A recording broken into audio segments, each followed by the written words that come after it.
উল্লাসৰ পৰা নিৰ্বাসনলৈ ভূপেন হাজৰিকাৰ তুমি বিয়াৰ নিশাৰ শয়ন পাতিৰ এপাহি ৰজনীগন্ধা। তুমি বিয়াৰ নিশাৰ শয়ন পাতিৰ এপাহি ৰজনীগন্ধা।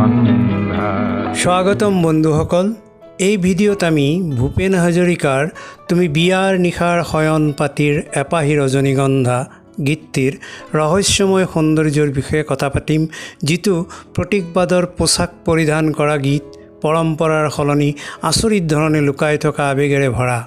এইটো সকলোৱে জানে যে তেখেতৰ গীতৰ অৰ্থ আৰু সৌন্দৰ্য আৱিষ্কাৰ কৰা সহজ নহয়। ভূপেন হাজৰিকাই এই গীতটি 1978 চনৰ 1 আগষ্টত কলিকতাত লিখিছিল।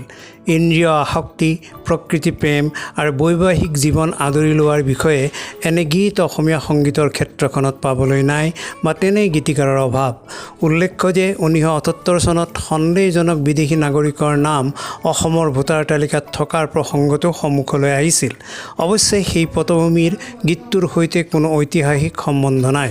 ভূপেন হাজৰিকাই গীতটোত মূলতঃ স্নিগ্ধ ৰজনীগন্ধাৰ সুবাস আৰু তাক মানুহে কিদৰে নিজৰ স্বাৰ্থত ব্যৱহাৰ কৰে সেয়া প্ৰকাশ কৰিছে কোমলতা আৰু মৰমেৰে। সেই গীতটিয়ে কঠিন হৃদয়ৰ মানুহকো ভবাই তুলিব পাৰে। তুমি বিয়াৰ নিশাৰ শয়ন। ৰজনীগন্ধাৰ দুটা দিশ, ভংগুৰ ইচ্ছা আৰু ম্লান হৈ পৰা গৌৰৱ। গীতটোৰ আৰম্ভণিৰ কোমল প্ৰতিচ্ছবি, তুমি বিয়াৰ নিশাৰ শয়ন পাতিৰ এপাহি ৰজনীগন্ধা। ৰাতি ফুলি উঠা ৰজনীগন্ধা ফুল বিয়াৰ বিচনাৰ মোহনীয় উপস্থিতিৰ প্ৰতীক, যি ৰজনীগন্ধা বিয়াৰ নিশাৰ কেন্দ্ৰবিন্দু, বতাহত উৰি থকা কামনাৰ সুগন্ধি। কিন্তু তেতিয়াই সুৰটো স্থানান্তৰিত হয় প্ৰাৰম্ভিক ৰোমাঞ্চৰ সৈতে এক জোকাৰণিৰ বৈপৰীত্যলৈ। পিছৰ দিনা সুৰুজ উঠাৰ পিছৰ বাঁহী সজ্জাত তুমি মূল্যবিহীন ভাৰ। পিছৰ দিনা সুৰুজ উঠাৰ পিছৰ বাঁহী সজ্জাত তুমি মূল্যবিহীন ভাৰ। সূৰ্য উদয় হয় আৰু তোমাৰ মূল্য যেন কমি যায়। ৰজনীগন্ধা হৈ পৰে মূল্যহীন বোজা, যাক বিচনাৰ পিছফালে পেলাই দিয়া হয়।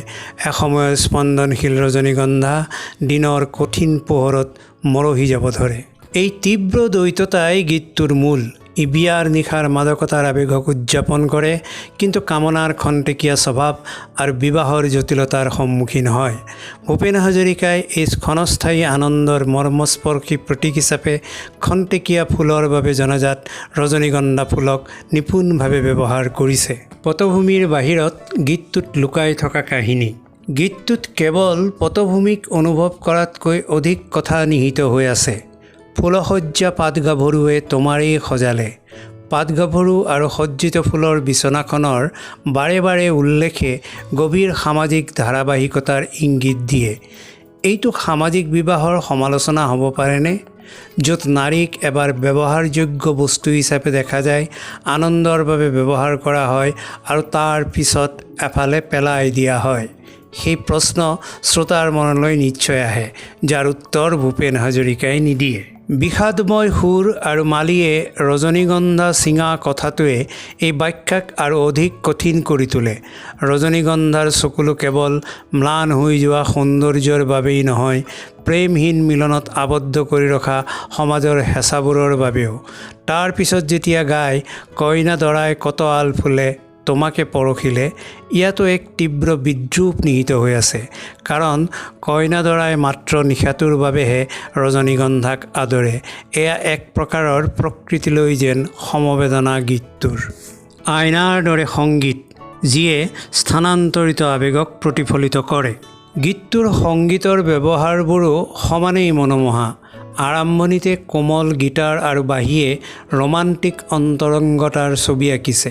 হঠাতে দ্ৰুত টেম্পো আৰু কঠিন শব্দলৈ স্থানান্তৰিত হোৱাটোৱে গীতটোৰ ধাৰণাৰ পৰিৱৰ্তনক প্ৰতিফলিত কৰে।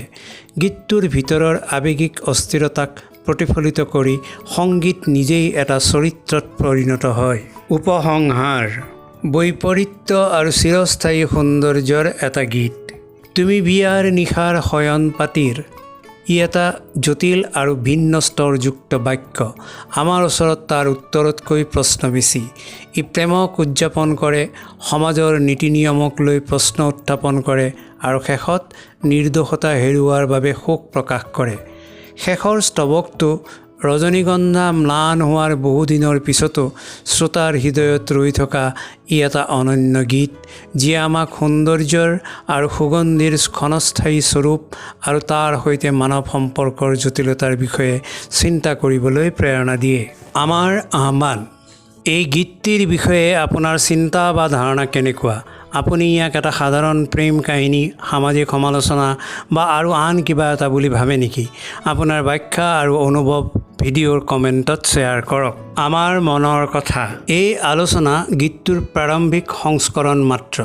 আপোনাৰ নিজৰ অন্তৰ্দৃষ্টি আৰু ব্যাখ্যাৰে ইয়াক অধিক ব্যক্তিগতকৰণ কৰিবলৈ নিসংকোচে ভাবক, অনুভৱ কৰক।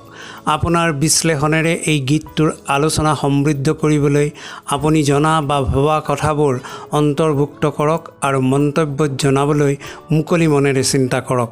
গীতটোৰ সম্ভাৱ্য বিতৰ্কিত বিষয়বস্তুৰ বিষয়ে আলোচনা কৰিবলৈও সংকোচ নকৰিব, যাতে গীতটোৰ বাস্তৱিক পটভূমি বিচাৰি উলিয়াব পৰা যায়। তুমি বিয়াৰ নিশাৰ শয়ন পাতিৰ এপাহি ৰজনীগন্ধা, তোমাৰ মূল্য এই নিশাৰ।